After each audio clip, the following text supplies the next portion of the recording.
talk show that cuts to the truth no matter how painful it might be, and no BS. Citizen Smith, Citizen Smith, Citizen Smith. Here is a man who would not take it anymore. A man who stood up against the scum, the dogs, the filth. Here is someone who stood up. It's time for Citizen Smith. How you doing on this September 1st? Wow, did the summer fly? Damn. What summer? We had summer? Yeah, I was in a new city, exploring it, learning about it so I can talk about it. Went by quick. September 1st. Labor Day's around the corner. Hopefully the weather cools off as it is, but then it's going to be 87 tomorrow. I thought we were out. We still got a little more. I am tired of heat, tired of wildfires. I'm tired of summer. I never said that in my life, but I'm tired of summer. I want it to rain and be fucking cold. You want it to be over, done, finito. I mean, honestly, it's just been too hot, and it's hurt the environment, the wildfires, the agriculture, the drought. All of this has made it to a point where summer's not fun anymore, not weather-wise. The Northwest was supposed to be moderate in temperature. Not anymore.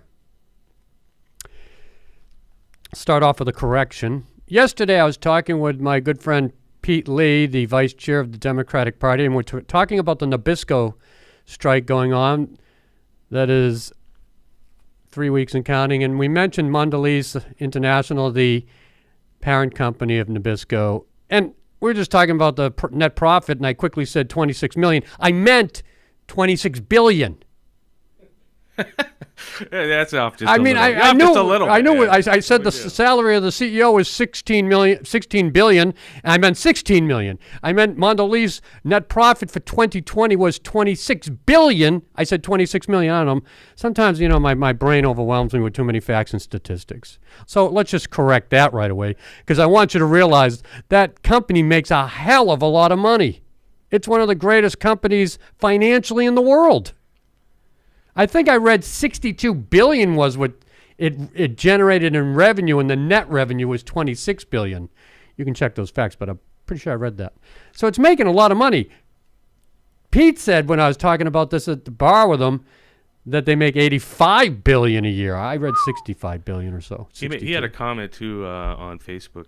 Pete said, "Bad corporation, no biscuit." I thought that was pretty good.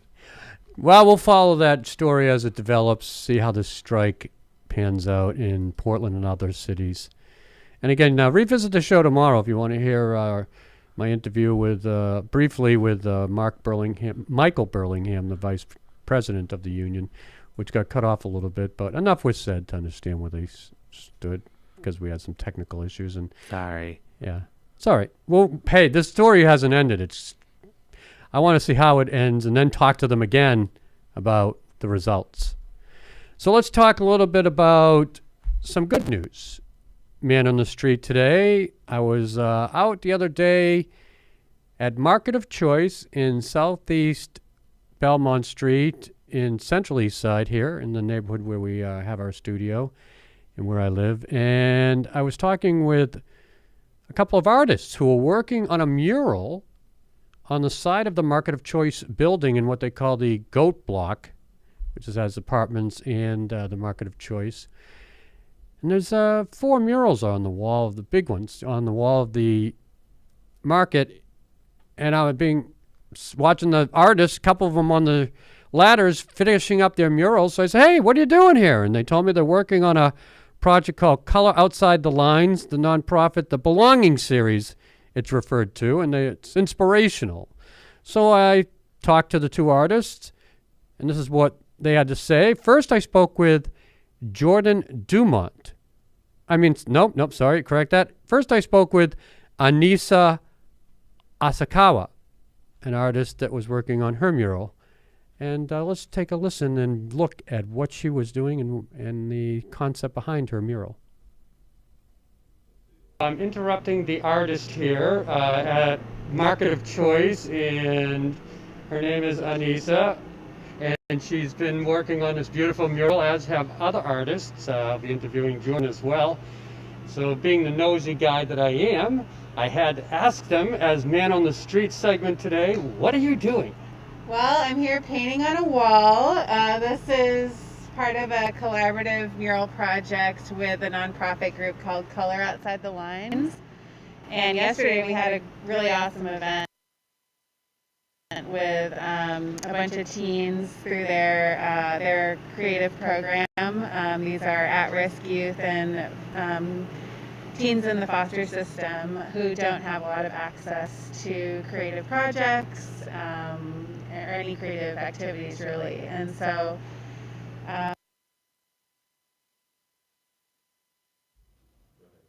All right, we're back. Again, technical difficulties with the video. We're trying to figure out the issue. Yesterday it worked, it didn't work. It's challenging, believe me, to try to do video and audio on a platform like this. What do you think? So we're going to give it another try. You're trying something else to fix it? All right. It's nice to see artists out, though, doing positive work. Yesterday I saw a graffiti artist. I wouldn't call him an artist. He was just graffiti. I'm Painting a interrupting window. the artist here at Market of Choice, and her name is Anissa, and she's been working on this beautiful mural, as have other artists. I'll be interviewing Jordan as well. So being the nosy guy that I am, I had asked them, as Man.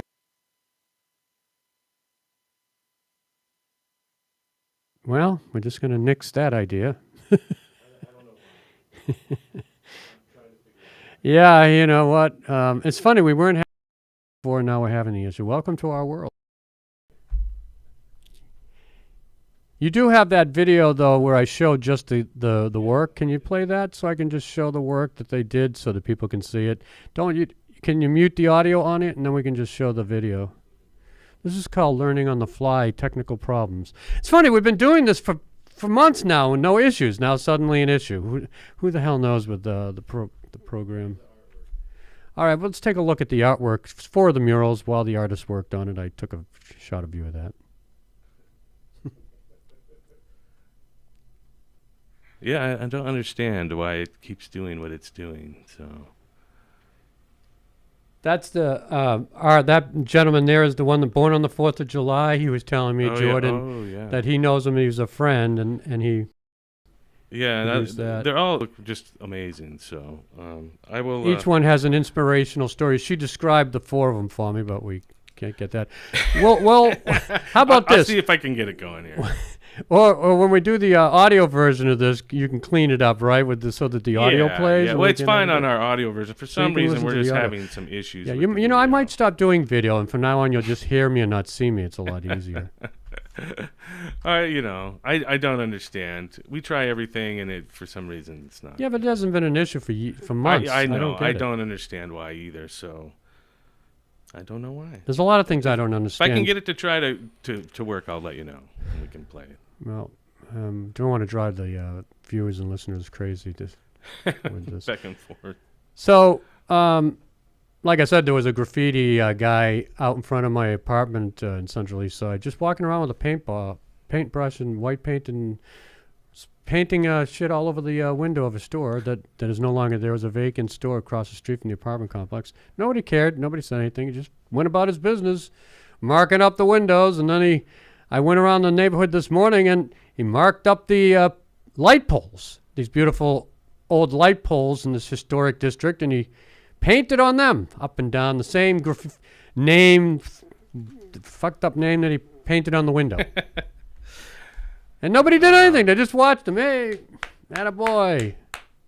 That's the way it is today in the Rose City. Anybody can do whatever they want. Drag race, paint graffiti, doesn't matter. And you have to get your vaccination checked now pretty much every bar you go into on this side of town. You go on the other side of town, and it doesn't seem to be an issue because there's more tourists.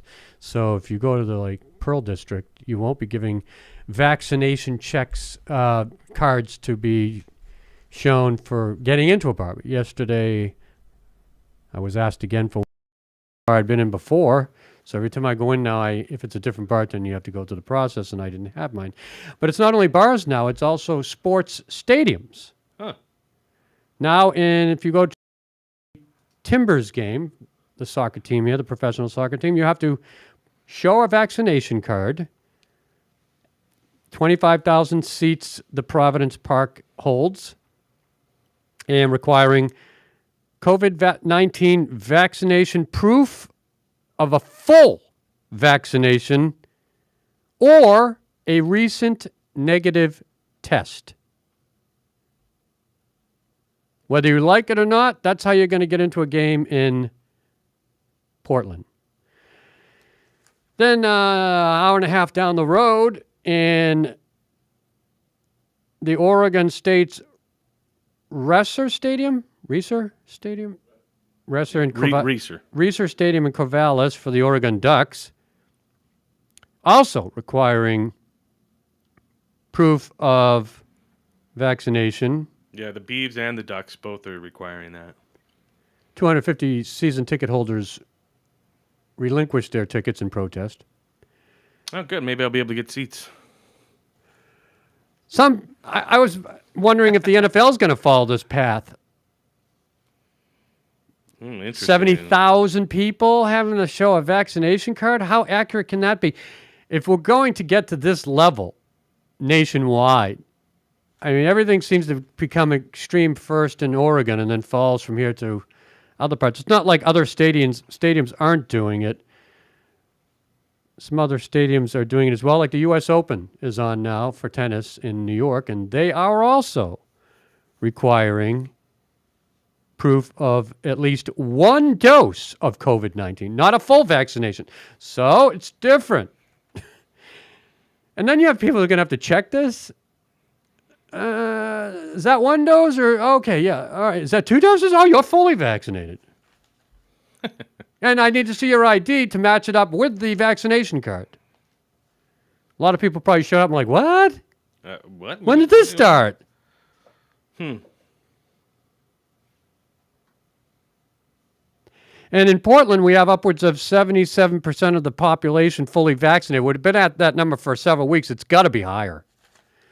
So I think what we're saying is, doesn't matter if we get 100%, we'll probably still require it. We're just going to wear masks until the virus is erased. Yeah. I think that's where we're at. Could be 5 years, 10. Some comments were talking about how Sturgis was a super spreader last year. Yeah, it's a while back. You know, the nation's full vaccination rate now is about 55%. Oh. 50, 53. It's a lot they lower say than I here, thought but- it was going to be. Yeah, you would think it'd be more at this point in the game, right? Yeah, I thought. We're way away. And, you know, in Oregon's rural areas, we're at 45% in some places and 50. So until the rural parts of Oregon up their vaccination rate, we're all going to be wearing masks. And like I said, I don't know what... I'd like to hear more dialogue about where we're headed and what we need to do to eliminate masks and the strict requirements of full vaccination cards, etc. I haven't heard anything about what are the parameters for this? What statistics do we need to reach for full vaccination in the state? 80%? Is that 90? 100? It's like, let's just throw, a dart at the dartboard. I feel like that's kind of how they're doing things right now. Nobody's being clear about anything, quite frankly. Oregon State, by the way, holds a total of 13,900 people, that stadium, Reese's Stadium. And that's not a lot of people. That can't be the football stadium. Is that what? Oh, that is the foot. They only hold 13,900? Oh, it's not too big. Where's that? It says the Oregon State. Yeah, Reese's bigger than that. Reese is, how big is Reese? It doesn't say in this. LSU, by the way, the Trailblazers also will be requiring vaccination proof or negative test before the game. The Toronto Raptors in the NBA, the Las Vegas Raiders, the New Orleans Saints, LSU, Boston College, Oregon University and Oregon State football. So those are the ones so far in the nation requiring negative proof of testing before you go in. I assume the negative proof is 24 hours, 30, it doesn't say 72 hours ahead. I mean, you really got to check these things out if you want to go to a live game today. Like I say, I'm waiting for the NFL to come through. How can you have 70, 80,000 people in a stadium sitting side by side and not be concerned about a super spreader happening with the Delta variant? Right? Right, I agree. I mean, I'm not saying I like it, and I don't. It's my personal medical information you're asking for, but let's think back to when the measles were around, right? And people had to get the measles shot to snuff that out. You had to prove that you had that. You couldn't. Well, when you went to a sporting event, though, they weren't asking for proof of full vaccination, I bet, back in the day. When was this back in the day? Well, when I got a measles shot when I was a kid, 1968. I remember getting it at 5 years of age or so. Yeah, at 5 years, I think I got it. Measles and mumps. Polio, right? You get the polio vac. We got the measles and mumps. Did we get a polio shot when we were kids? Yeah, we had polio. Yeah. I lived in Alaska, so we had the 3 shots, right? Or 2 shots there. I can't remember them all, but people weren't having to go around showing full vaccination, but it was pretty snuffed out at that point. You know, they had eliminated it. You were just maintaining the elimination. There were maybe sporadic people. I remember some kids who got the measles, but not getting into territory I'm not too familiar with here. But nobody was bothering with asking for vaccinations. This disease, this virus is still new to us, so we're still trying to figure out how to get out of this. We're still swinging from the hip here, shooting from the hip. And I don't know where we're headed yet. There's not enough dialogue. There's not enough open communication.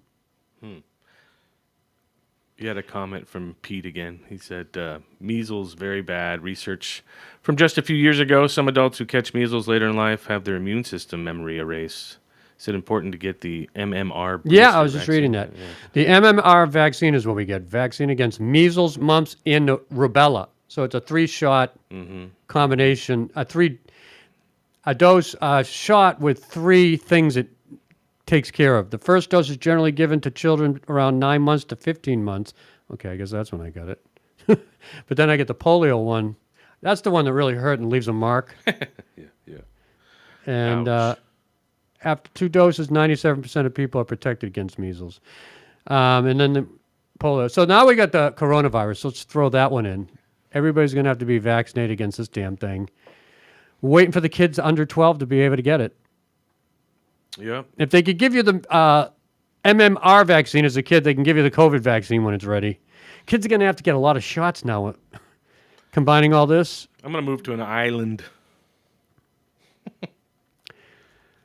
So I'm waiting. Like I said, the NFL starts in 2 weeks. Are they going to ask people to prove full vaccination in all stadiums? The NFL's been pretty quiet about it. They've made sure about the players not mandating it, but a lot of penalties if you don't.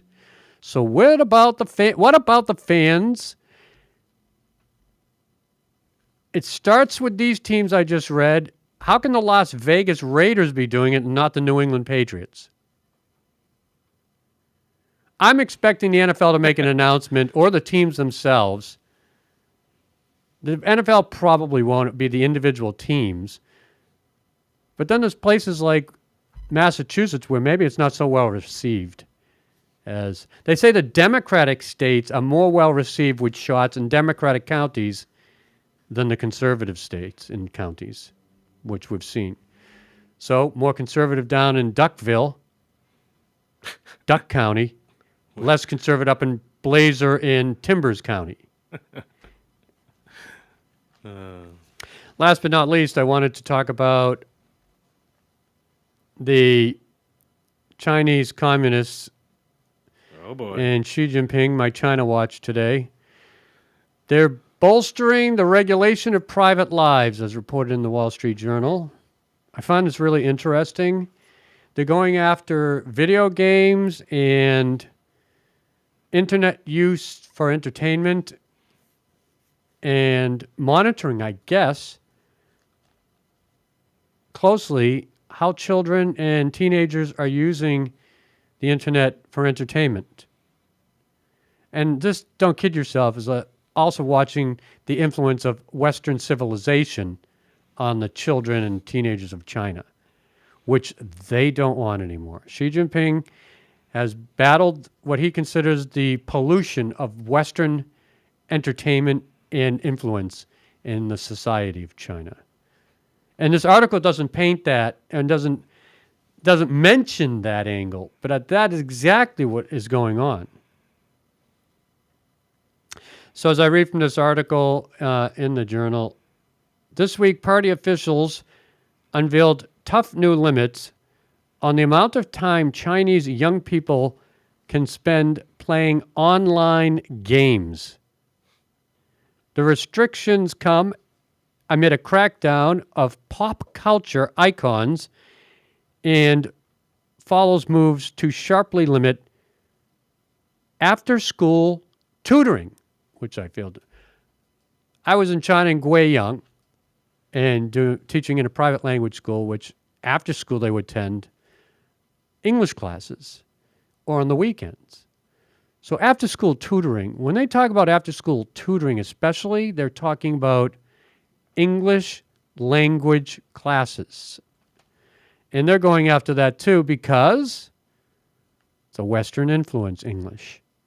And I don't think they want a lot of their kids spending time learning English anymore. And they're losing money and they're being monitored as well. The party says its aim is to more actively shape the next generation of Chinese people. In other words, shape them in the Chinese national mode, not in a Western thinking mode, which the Chinese mode is, don't criticize the government, don't be too much of an individual. It's going back to the Mao Zedong days when they were a closed society. They didn't have Western influence or access. So they're trying to restrict access and go back to a more nationalist mentality that doesn't criticize the government, doesn't speak freely, and certainly doesn't get influenced by the West.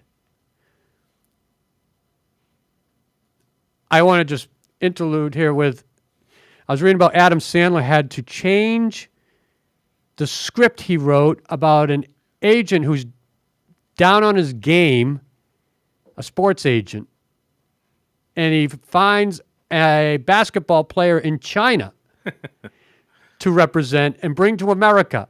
And then there's the cultural clash and him trying to use, this Chinese player to advance his career. Well, it's being streamed on Netflix when it's completed, this film. Adam Sandler had to change the script to represent Spain as the country where the player comes from because Couldn't go to China to film? Netflix isn't allowed in China. Oh, well, then why would that be a big deal then have the country set in China? So what? You're not streaming in China to begin with? That's silly. Well, Netflix probably doesn't appreciate being not allowed in China to provide So yeah, all films. the more to give it to them. Well, the movie theaters can distribute movies. The movie production companies can distribute films to China, but they're keeping Netflix out, not because it's any different from the movies. They can't, first of all, regulate it. Secondly, it's influential and it's Western. I applaud Netflix for taking that stand. What, changing it to Spain? Yeah, because they're protesting not being allowed to be a streaming service that provides Western movies and television series and documentaries. They can go anywhere else in the world. So why should they play ball? And I guess you could also say, well, it's a limitation on the freedom of creativity and expression on the artist side, who's a screenwriter. There's two sides to this coin, right? I think the Chinese player would have been more interesting than the Spanish player because there'd be more cultural differences and language problems. I could see where the humor could come in. Pete commented, "Wow, a tall Asian guy from Spain. that's supposed to check out Eastern Spain." Getting back to the Chinese regulations on the private lives of especially the young people. On Monday, state-run Xinhua news agency described the new online gaming rules as an effort to protect the physical and mental health of minors, a move that came weeks after another state-backed media outlet called video games, quote, opium of the mind. So from now on, try this in America. You think it would work? Chinese regulators say they will effectively ban minors, those under 18 years of age, from playing online video games from Monday to Thursday and restrict them to 1 hour of gaming on the other 3 nights of the week, plus public holidays. So they got to monitor all these kids' online activity? That's a bold undertaking. These kids will find a way around that. Bring back the video player. What about Xbox and things like that? Yeah. Nintendo. It's time to up your game in retail. Well, they'll just monitor the purchase. You can't purchase an Xbox. How are they going to do this? I don't know, man. I don't know. Like, I mean, you have a lot of comments today from Pete and a couple others, and you know, a couple points made. I think spoiler alert: there are video games that can be played offline. You know, they don't have to be online to play the video Like what? games. I play any game that you play online, you can usually play just on the console. You know, you don't have to plug it, online to play with somebody else. You can play against the computer. I mean, I play. So China's got real control over the internet, right? You wouldn't need the internet, depending on what kind of console it is. Yeah. So I'm just wondering how they can regulate this. They didn't get into this. Saying something, I appreciate their challenge, and I'm sure they'll figure out a way to do it because they know everything you do on the internet in China. So they'll certainly have a way of algorithms or coding that can decipher what kids are doing what. Well, okay, so if the kid's playing the video game online on the days he's banned from doing so, what do they do to him? Do they punish the parents and fine them? I don't know. This is kind of nuts. Communist Party leaders have also gone after other influences. And when they say other influences, I'll read between the lines and say Western influences. Right. Of young people that they consider harmful. Among them, for-profit education services, which are a great deal of English language schools where Americans go to teach, and Europeans, but especially American teachers, like I did in Guiyang at a place called Interlingua Language School in Guiyang. I was a private teacher there. All the teachers were American except for one was from Ireland. And he was married to one of the people that were in-laws of the owner. But that's that's how I got my experiences in China, teaching English early on, 91 and 93. I taught at universities. Americans are all over China teaching, and that's who they're talking about.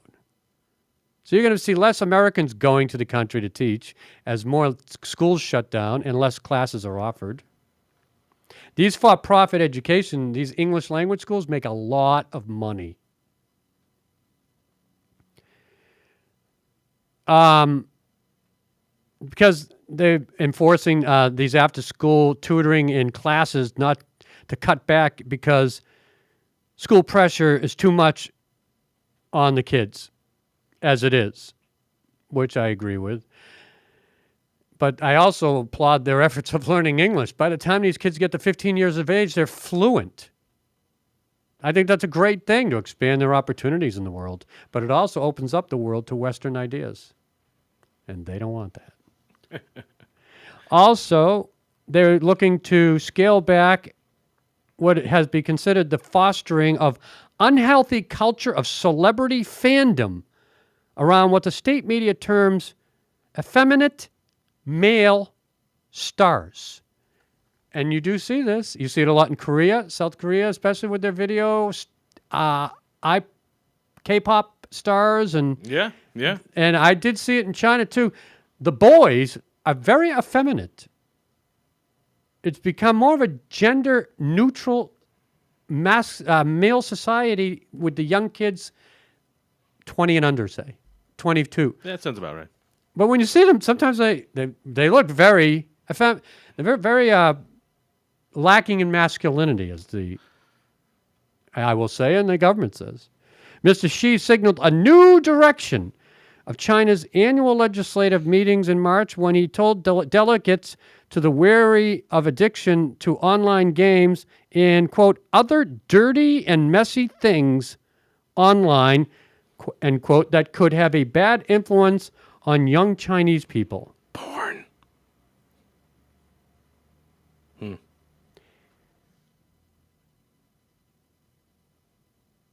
Yes, this is the one I find interesting. Chinese authorities also have taken aim at the influence of male celebrities in the country, or probably Korea too, because they get it. They get those videos, embracing a gender-neutral style, saying they encourage young Chinese men to be insufficiently manly. Do you find any truth to this? There is. Is it a... I don't know. I don't know why it ends up that way. I guess the girls find it more attractive. Boys are always motivated by what girls find attractive. They used to say the same thing about Bowie, right? David Bowie? Yeah, because he was androgynous. And the chicks just dug him. I didn't consider him effeminate. Yeah, it was more androgynous type of situation. That's different. But I mean, New York Dolls, all that kind of stuff. when you see the K-pop singers, the boys, they're very effeminate. Yeah.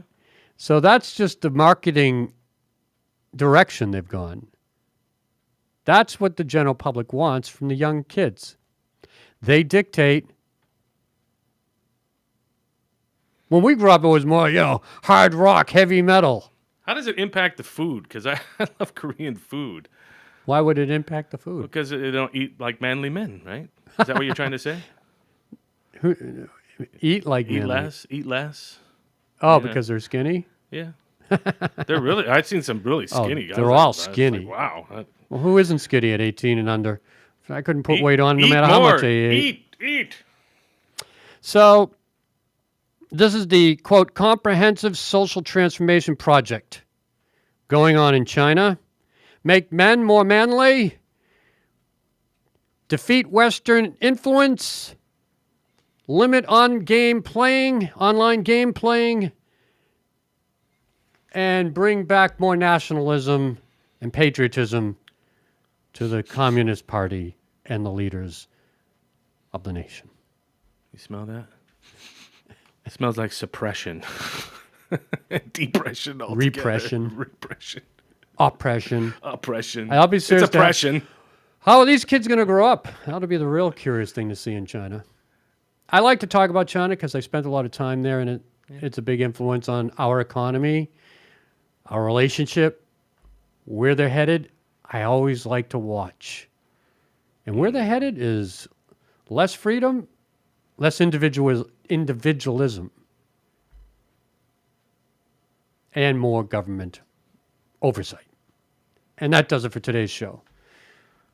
Thanks for joining me. Try to get the audio of those interviews with the artists. We'll put up a whole separate video they can go and watch. Is that what we're going to do? Yep, we'll do that. That's what we'll do from now on. We'll get it to work. We'll get it to work, though. It's September 1st. Have a great day. I'm Citizen Smith. Enjoy what should be a cooler week and month.